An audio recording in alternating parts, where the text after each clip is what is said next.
أعوذ بالله من الشيطان الرجيم بسم الله الرحمن الرحيم الحمد لله رب العالمين والصلاة والسلام على سيدنا محمد سيد الأولين والآخرين مدد يا سيد مولاي مدد يا سلطان أولياء مدد يا مولانا الشيخ محمد عادل رباني طريقتنا الصحبة والخير في الجمعية.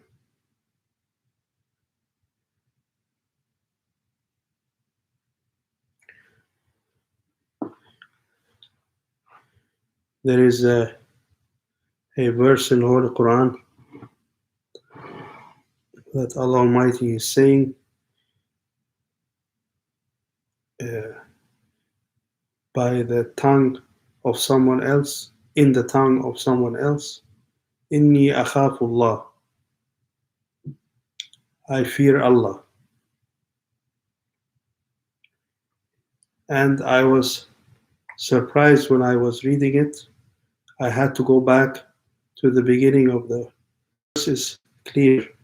I can read it in Arabic.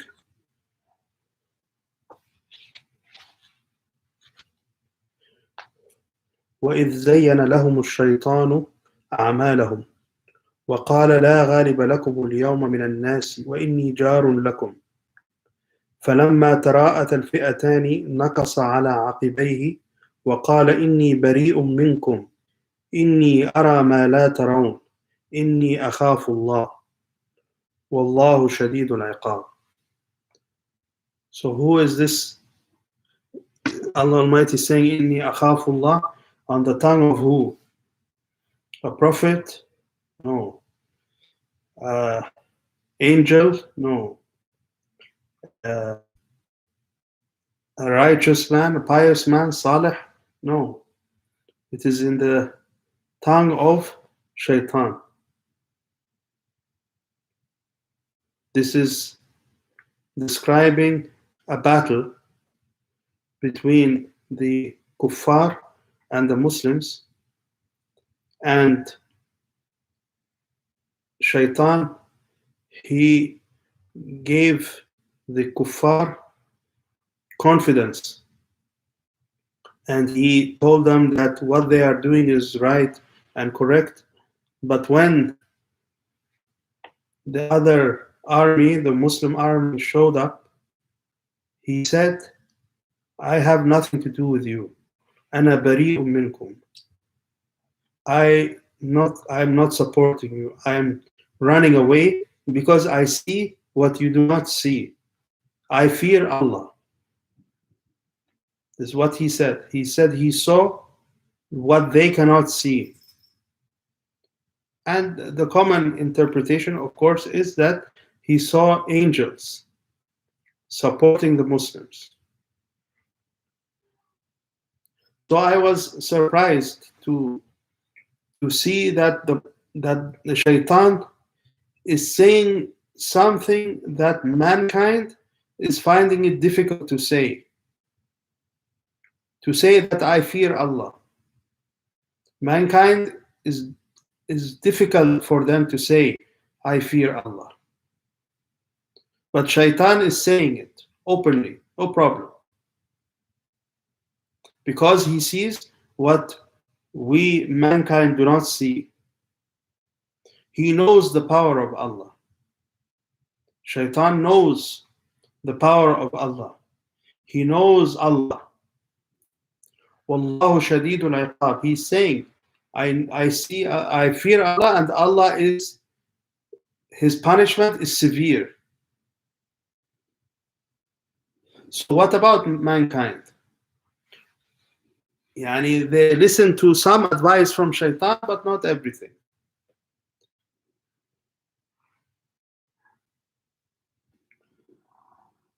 So this is a strange dilemma that Shaitan is telling us to do some things, but he himself, he knows. He knows that this makes Allah angry and that this is not good for us.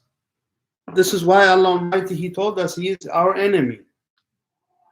But yet we are listening to Shaitan listening to his advice, but also we are listening selectively.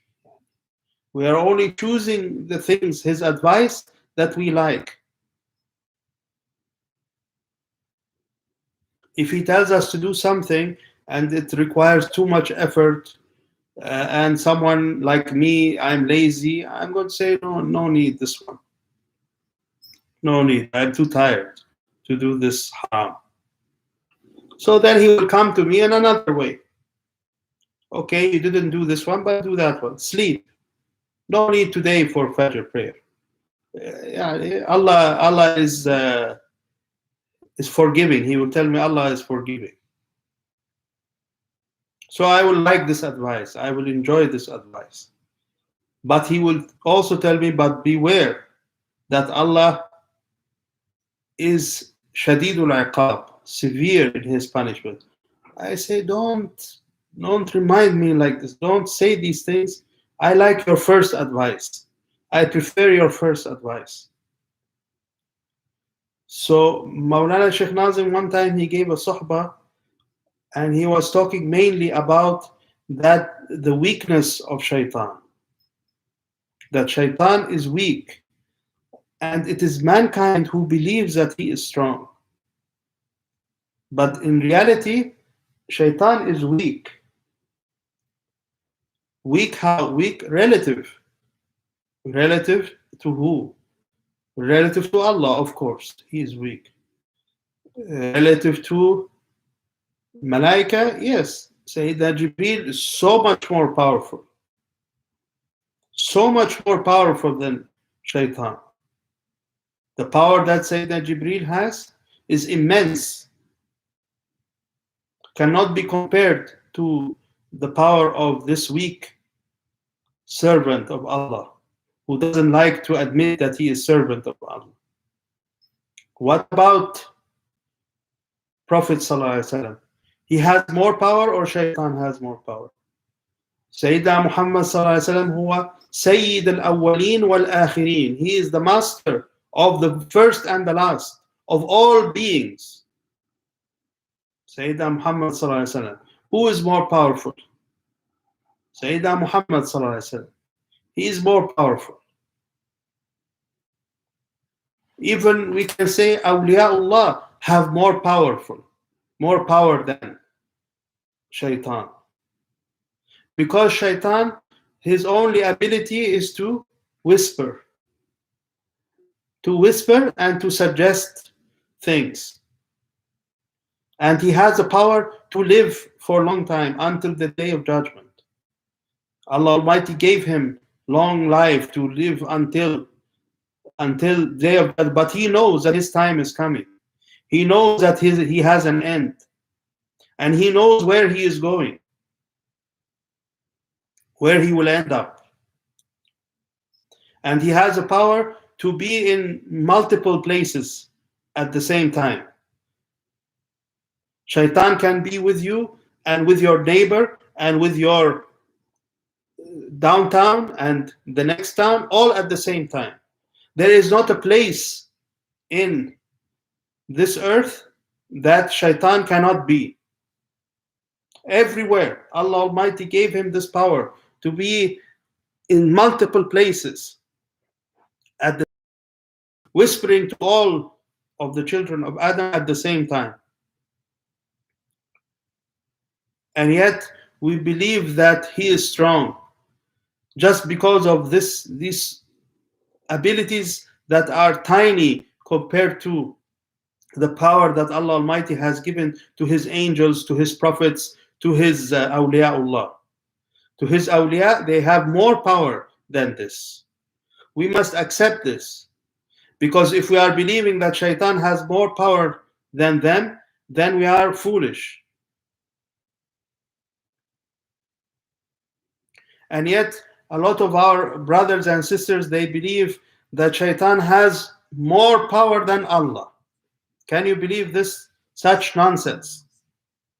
To say, oh, these Bill Gates has the power to control all of mankind.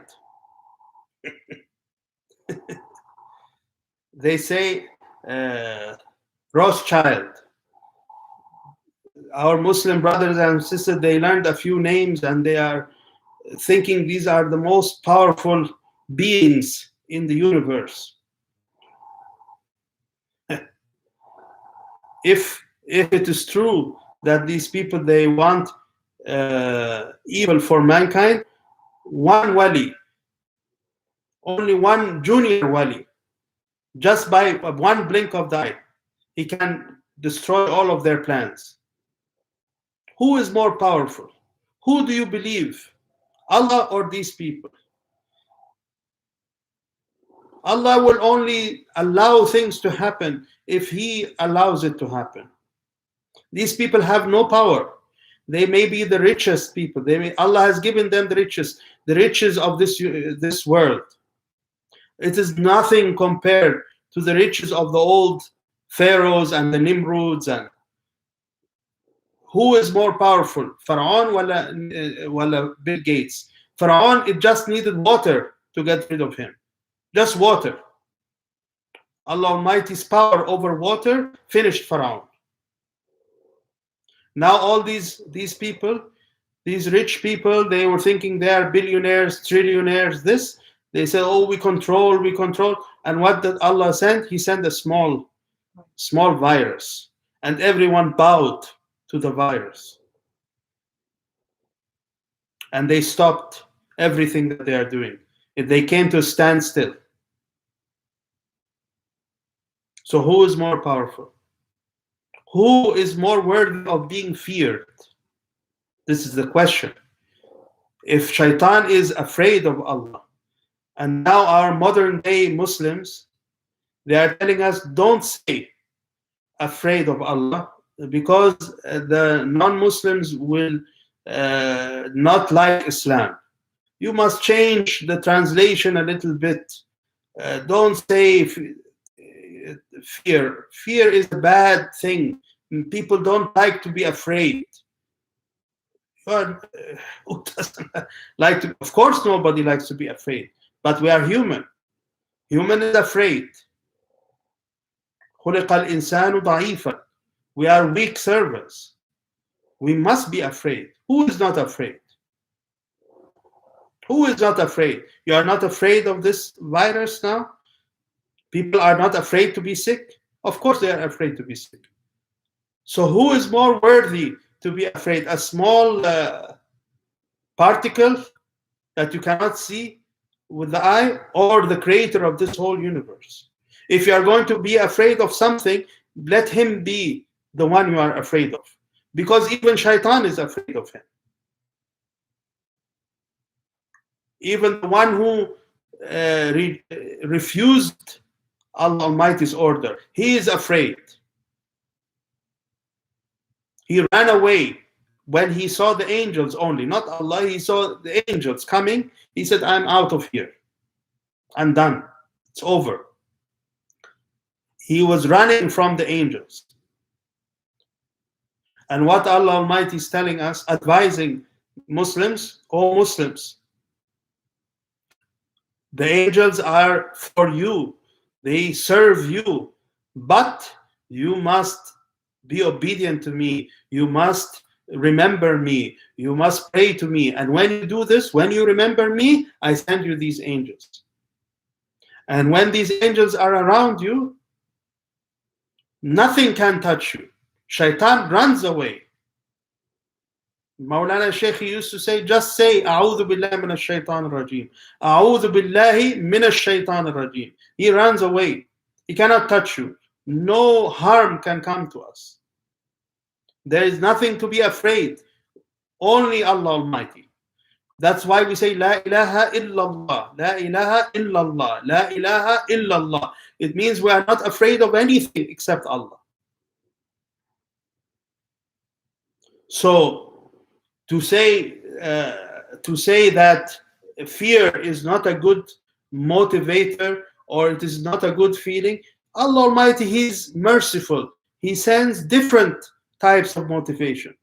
Today, you are in love with Allah. tomorrow you have mercy for your fellow Muslims. After tomorrow you fear Allah. Every day your heart is changing. You say qalb, qalb, heart in Arabic. Qalb means to turn, and the heart changes. And every day, not every day, even every moment, with every beat, Allah Almighty is creating for you a new heart in you. Every beat of the heart is a new heart, and every heart has a different hal, different situation, different state.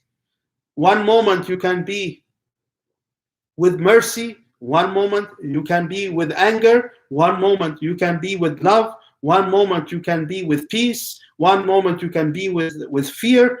Allah Almighty has multiple millions and millions of states for the human heart. Allah Almighty doesn't create by photocopy. Every moment the heart is beating, it is changing, and Allah Almighty is looking at our hearts, looking at these hearts, and He's appointed servants, those who look at the hearts. These angels cannot look at the heart. They look only at our deeds.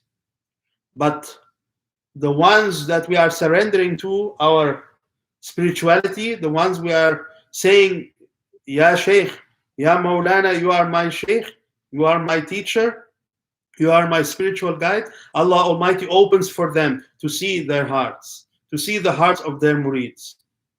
And it becomes for them like an open book. And then they can guide, they can teach us what to be afraid of, and what to love, and what to have mercy on, and what to have peace. All of these different hals, all of these different spiritual states, this in the hand of your Shaykh. And as he is sending, your heart is turning. Your heart is turning and turning. And one day you can be happy, one day you can be sad, and one day you can be in peace, and one day you can be in worry, you can be in anger, you can be, all of these different states is controlled by the Shaykh. The Shaykh, working for Allah Almighty as his servant, is pushing these spiritual states to your heart. As you are making zikr, you are making Allah, Allah, Allah, Allah, Allah. Because you are saying whatever state my heart is in, it has to say Allah, Allah, Allah. Mercy, no difference. Fear, no difference. Anger, no difference. Because your heart is saying Allah, Allah, Allah, Allah. Because we get so wrapped up in our states, in our daily situation, we are not listening to our heart. This is why in Naqshbandi we say listen to your heart, because your heart is saying what? Saying one thing, Allah, Allah, Allah. Then that is our standard, that is our common, that is our constant. The heart is constantly saying one thing, no left, no right. But we turn and we think it is turning, and it is turning. It's turning, but turning maybe on one axis, the axis of Allah Almighty. Whatever we are turning, we must always be aware that underneath all of this, there is only Allah. And this is in our hearts, and this is ingrained in us, and there is no human being that is born in this world except that the heart is saying Allah, Allah, Allah. So some listen and they heed this, and some they don't. They get busy with the news and the fantasy and this and that, and they ignore their heart is saying, what the heart is saying. So inshallah, we ask Allah Almighty to protect us, and we are saying we are afraid of you, Ya Allah. We are fearing the day that we meet you, that you envelop us with your mercy and your love, and protect us from ourselves, because ourselves are the ones who are bringing this evil onto ourselves. وَمِنَ اللَّهِ التَّوْفِيقُ الْفَاتِحَةِ.